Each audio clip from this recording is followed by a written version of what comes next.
Thierry Comte, bonjour, nous sommes sur le salon CES 2009 à Las Vegas, vous êtes le gérant de la société Wellcome Atom qui fabrique donc les enceintes Atom. L'année dernière, vous nous aviez présenté les GT1 et GT2. En avant-première, une enceinte bibliothèque et une enceinte colonne.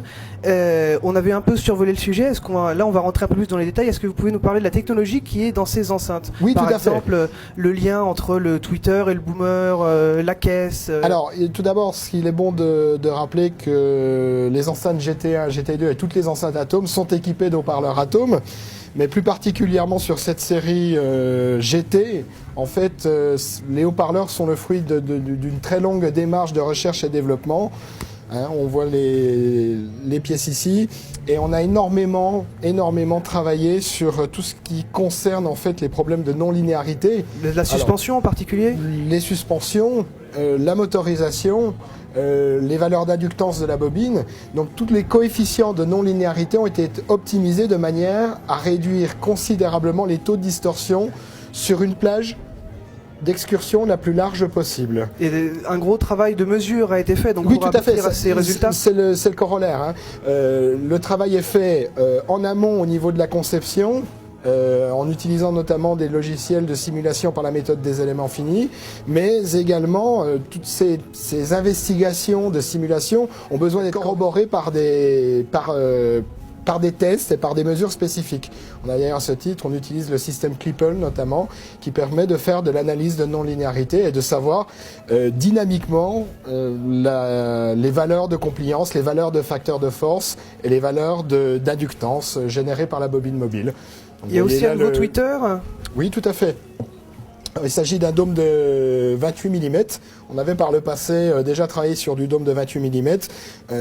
On a retravaillé là, le traitement du dôme, mais surtout, on a travaillé sur une motorisation néodyme qui nous permet d'obtenir, en l'occurrence dans cette unité, un haut-parleur très rapide.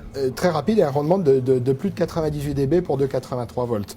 Ce qui est assez inouï pour un tweeter qui n'est pas chargé par un pavillon ou par une amorce de pavillon ou une chambre de compression. Et le filtre est aussi spécifique? Alors, le filtre est également spécifique, puisqu'en fait, l'idée il y a plusieurs idées de base au niveau de cette technologie, qui est la technologie TCC, pour Time Coherent Crossover. La première idée, c'est de pouvoir aligner temporellement les haut-parleurs. Sans que ce soit physique. Sans que ce soit physique.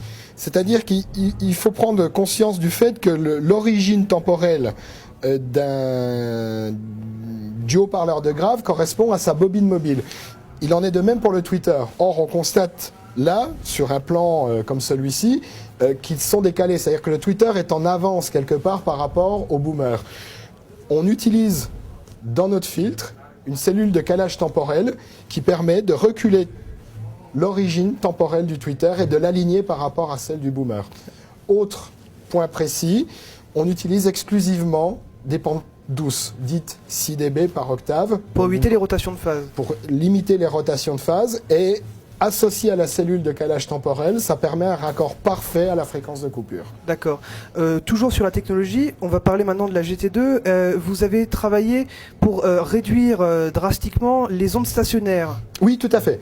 Alors, le haut de l'enceinte est doté en fait d'une cavité d'absorption laminaire qui permet, en fait, qui canalise l'éventuelle onde stationnaire verticale, qui est toujours la plus importante.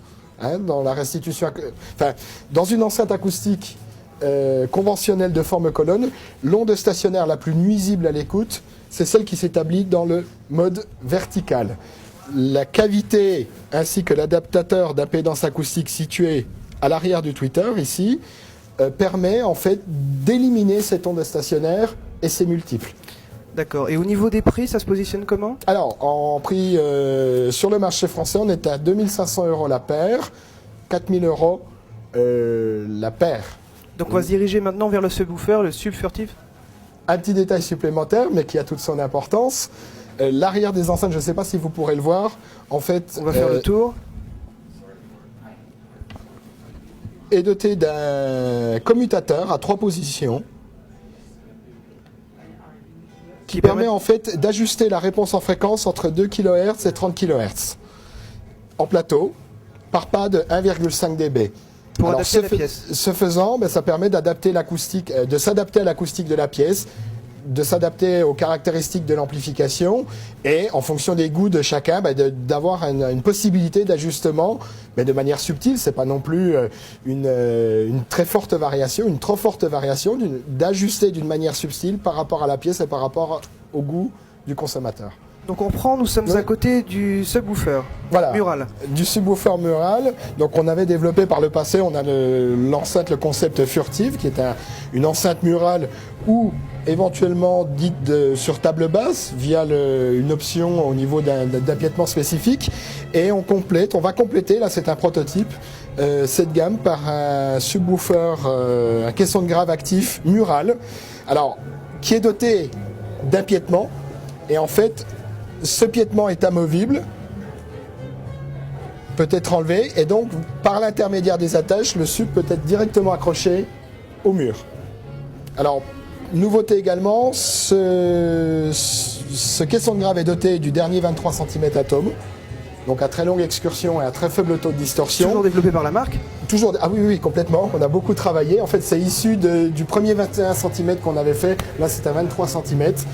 Et d'un nouveau module d'amplification qui s'appelle le S300, qui lui est doté notamment d'une alimentation à découpage, mais également d'un étage de puissance Ice Power, donc de 300 watts. Numérique. Enfin, classe D, oui. On a donc une puissance assez je vais y arriver. Généreuse. Assez généreuse sur ce module. Et on a également tout un tas de filtres et d'adaptation au niveau du préamplificateur qui nous permettent d'utiliser ce module dans cette application, mais qui va être utilisé aussi dans d'autres applications. On peut en avoir un petit avant-goût au niveau des nouvelles applications? Au niveau des évolutions prochaines des autres modèles de la marque, au niveau notamment le Rafale V35 qui deviendra un Rafale V38. Bien tiré compte, merci. Merci.